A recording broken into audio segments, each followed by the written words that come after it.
बाकायदा पूरी कंपनियों का कागज लेकर के आए हैं, डिटेल लेके आए। अब सीबीआई अच्छा है कि वहां पहुंच गई है, छापे मार रही है। हमको जो जानकारी मिला है कि इस मॉल का उद्घाटन या कंपनी का शुभारंभ जो है एक भाजपा के सांसद ने ही किया है। अच्छी बात है। तो ये एक नैरेटिव पेश किया जा रहा है, एक एजेंडा पेश किया जा रहा है। मतलब मेरे ट्विटर हैंडल पे भी देखिएगा, मतलब आप भाजपा के साथ रहिएगा, हाथ मिला लीजिएगा तो राजा हरिश्चंद्र बन जाओगे, और हाथ नहीं मिलाइएगा तो भ्रष्टाचारी, क्रिमिनल, रेपिस्ट, और पीछे ईडी, सीबीआई, इनकम टैक्स को लगा दिया जाएगा।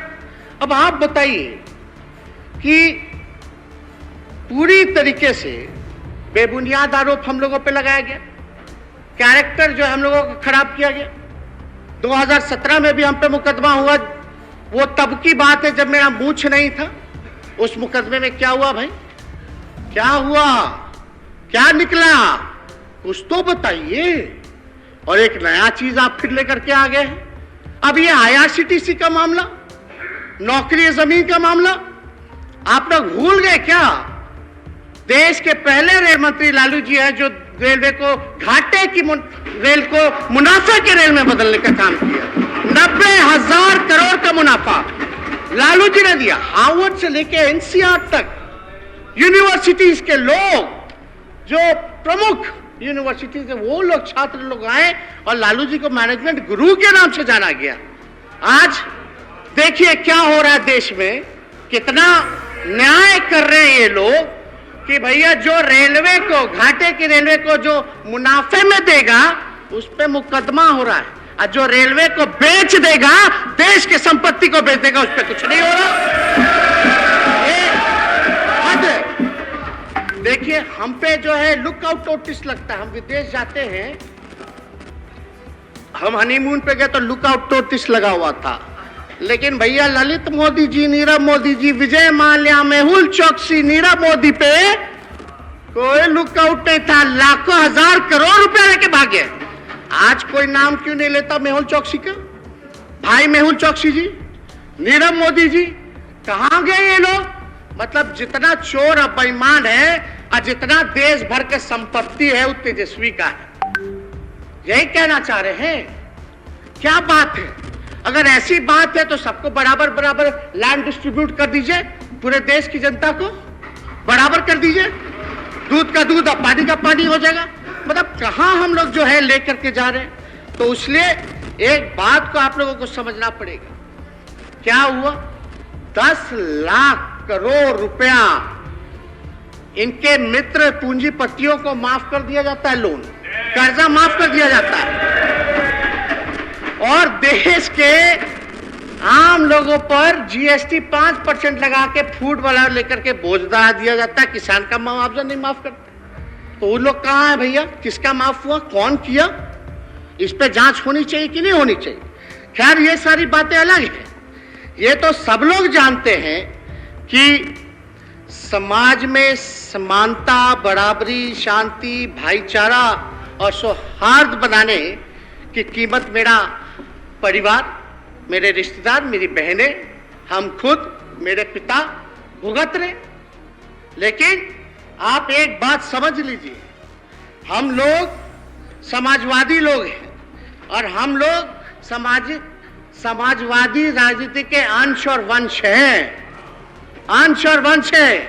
हम लोग डरने वाले लोग नहीं हैं कि आप लोग डराइएगा और हम लोग डर जाएंगे। अरे हम लोग बिहार के लोग हैं। दिल्ली में बैठे हुए लोगों को बिहार समझ में नहीं आ रहा है। ये हम लोगों को अगर धमका करके अगर डराने की कोशिश की जाएगी तो समझ जाइए कि बिहारी जो है डरने वाला नहीं है।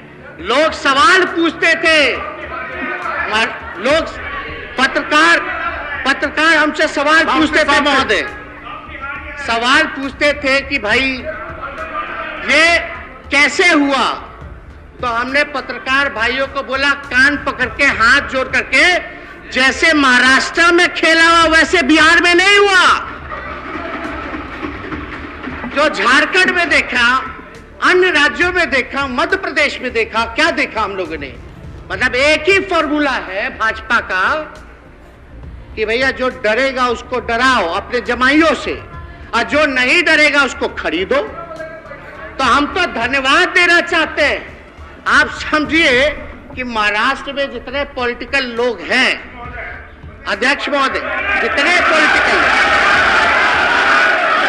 यहां इस सदन में, अध्यक्ष महोदय, इस सदन में सब लोग, ज्यादातर लोग गरीब परिवार से चुन करके आते हैं। कोई किसान का बेटा यहां चुन के आया है, कोई मजदूर का बेटा यहां चुन करके आया है महोदय, कोई पशुपालक का बेटा चुन करके आया है महोदय, पिछड़ा परिवार का, अति पिछड़ा परिवार का, जिसकी आर्थिक स्थिति ठीक नहीं है, और तो वहाँ करोड़पति लोग चुन करके जाते हैं। हम पार्लियामेंट धन्यवाद देना चाहते हैं अध्यक्ष महोदय। जब बोल दिया तो बैठिए, डिस्टर्ब क्या करता, बैठिए, बैठ जाइए, शांति शांति शांति। अध्यक्ष महोदय, हम धन्यवाद देना चाहते हैं शांति, बैठिए, बैठ जाइएगा सभी सदस्यों को कि कितना भी यहाँ कोशिश करने का प्रयास किया गया हो। अरे भैया, हम लोग देख रहे थे ना कि आपके राष्ट्र अध्यक्ष लोकतंत्र की जननी में आकर के क्या बयान दे रहे थे कि रीजनल पार्टी को खत्म कर देंगे, ऑपोजिशन को खत्म कर देंगे। इसका मतलब क्या है भाई? रीजनल पार्टी कौन है? और यहाँ आदरणीय नीतीश कुमार जी को किस तरह से तंग किया जा रहा था, जनता दल यूनाइटेड को तोड़ने का क्या क्या प्रयास किया जा रहा था, समाजवादी राजनीति को किस प्रकार से खत्म किया जा रहा था। तो हम लोगों के पास उपाय क्या था? हम लोगों के पास उपाय था कि देश को हम लोग मिटने नहीं देंगे, टूटने नहीं देंगे, समाजवादी राजनीति को खत्म नहीं होने देंगे।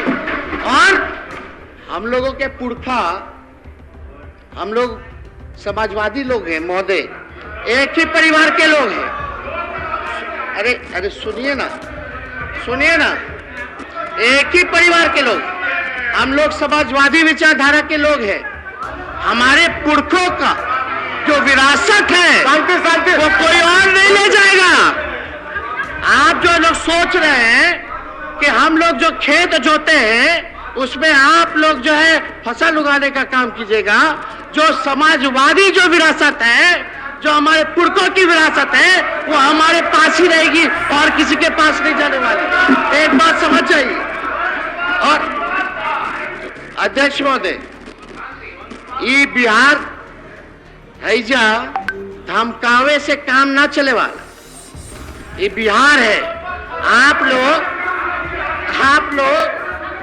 आप लोग जो विभाजनकारी लोग हैं, उनको रोकने के लिए, जो देश में गंगा जमुना तहजीब, जो भाईचारा जो बिगाड़ना चाहते थे, जो आप लोग सामाजिक तनाव, धार्मिक तनाव जो बिगाड़ना चाहते थे, इसको देखते हुए हम लोगों ने सभी प्री पोल महागठबंधन के अलायंस के सभी पार्टनर, चाहे सीपीआई हो, सीपीएम हो, माले के लोग हो, कांग्रेस के लोग हो, हम आरजेडी के सभी लोगों ने नीतीश कुमार जी के निर्णय का सराहना नहीं, बल्कि हम ये कह देना चाहते हैं, हम लोग मजबूती के साथ हम लोग खड़े हैं।